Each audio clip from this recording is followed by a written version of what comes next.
అధ్యక్ష వంశకృష్ణ గారు అడిగినట్టు ఒక సోషల్ ఎకోసిస్టమ్ అనేది చాలా చాలా అవసరం అధ్యక్ష. దాంట్లో ఎయిర్పోర్ట్ ఒక భాగం.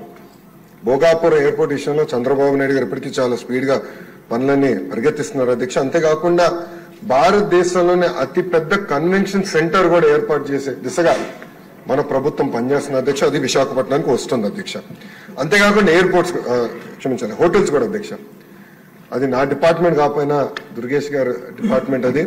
కానీ అది ఎకనామిక్ డెవలప్మెంట్ బోర్డు కింద ఈ ఎకోసిస్టమ్ ఏర్పాటు చేయాలంటే పెద్ద ఎత్తున హోటల్స్ రావాలి విశాఖపట్నానికి. వేలాది హోటల్స్ రావాలి అధ్యక్ష. పదేసి కాదు వేలాది హోటల్స్ వస్తేనే ఆ ఎకోసిస్టమ్ ఏర్పడుతుంది. దానికి నిన్నే పాలసీ కూడా టూరిజం పాలసీ కింద టూరిజాన్ని ఇండస్ట్రీగా గుర్తించే విధంగా చంద్రబాబు నాయుడు గారి నాయకత్వంలో నిన్న కేబినెట్ కూడా ఆమోదం తెలిపింది అధ్యక్ష. దాంట్లో భాగంగా హోటల్స్ కూడా పెద్ద ఎత్తున విశాఖపట్నానికి తీసుకొస్తాం. కనెక్టివిటీ కూడా ఏర్పాటు చేస్తాం.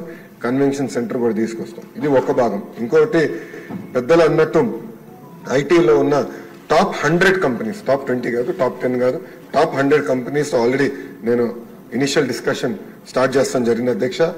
నేను అనుకుంటాం అది గ్యారంటీగా జయప్రదం అవుతుంది. వాళ్ళందరినీ విశాఖపట్నం తీసుకొచ్చే బాధ్యత నేను తీసుకుంటాను మొదటిది. రెండోది ప్రపంచంలో ఉన్న ఫార్చ్యూన్ 500 కంపెనీస్ అన్ని జీసీసీస్ అంటే గ్లోబల్ డెలివరీ సెంటర్స్ కూడా వాళ్ళు ఏర్పాటు చేయాలని ఒక లక్ష్యంగా వాళ్ళు కూడా వర్కౌట్ చేస్తున్నారు. దాని కొత్త పాలసీ తీసుకురావాల్సిన అవసరం ఉంది అధ్యక్ష. అది వచ్చే నెలలో ఆ పాలసీ కూడా మేము తీసుకొస్తాం. ఇంతేకాకుండా రియల్ ఎస్టేట్ డెవలపర్స్ తో కూడా నేను ఇప్పటికీ జూమ్ కాల్స్ పెట్టుకున్నాను, 1-on-1 మీటింగ్స్ కూడా పెట్టాను అధ్యక్ష. పెద్ద ఎత్తున రియల్ ఎస్టేట్ డెవలపర్స్ కూడా తీసుకురావాలి అధ్యక్ష. ఎందుకంటే విశాఖపట్నంలో గ్రేడ్ ఏ ఆఫీస్ స్పేస్ అనేది లేదు అధ్యక్ష. ఈ పెద్ద పెద్ద కంపెనీలు వచ్చినప్పుడు గ్రేడ్ ఏ ఆఫీస్ స్పేస్ రావాలి. వాళ్ళకు ఆ కంపెనీలో పనిచేస్తున్న ఉద్యోగస్తులకి మళ్ళీ హౌసింగ్ సోషల్ ఎకోసిస్టమ్ కూడా కావాల్సిన అవసరం ఉంది. వాళ్ళందరితో కూడా నేను చర్చిస్తాం జరుగుతుంది అధ్యక్ష. త్వరలోనే ఆ అనౌన్స్మెంట్స్ కూడా రాబోతున్నాయని మీ ద్వారా సభకి నేను తెలుపుతున్నాను అధ్యక్ష. అంతేకాకుండా డేటా సెంటర్ పాలసీ కూడా దానిపైన ఒక స్టేట్మెంట్ ఉంది అధ్యక్ష. అది ఉంది, స్టేట్మెంట్ ఉంది. దాంట్లో చాలా డీటెయిల్ గా అది కూడా నేను ఎక్స్ప్లెయిన్ చేస్తాను.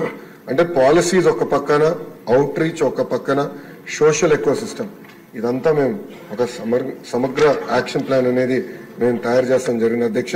విష్ణు కుమార్ రాజు గారు, గంటా శ్రీనివాస్ గారు పెండింగ్ ఇన్సెంటివ్స్ గురించి చెప్పారు అధ్యక్ష. నేను బడ్జెట్ కోసం నేను వెయిట్ చేస్తా ఉన్నాను. బడ్జెట్ లో 500 కోట్ల రూపాయలు పెండింగ్ ఇన్సెంటివ్స్ క్లియర్ చేసేదానికే ఐటీ ఎలక్ట్రానిక్స్ కి కేశవ్ గారు కూడా కేటాయిస్తాం జరిగింది. అది అసెంబ్లీ సెషన్ అయిన తర్వాత తప్పనిసరిగా ఇన్సెంటివ్స్ అని ఆ కంపెనీస్ కి అందించే బాధ్యత మేము తీసుకుంటాం అధ్యక్ష. దాంట్లో ఎలాంటి సందేహం లేదు.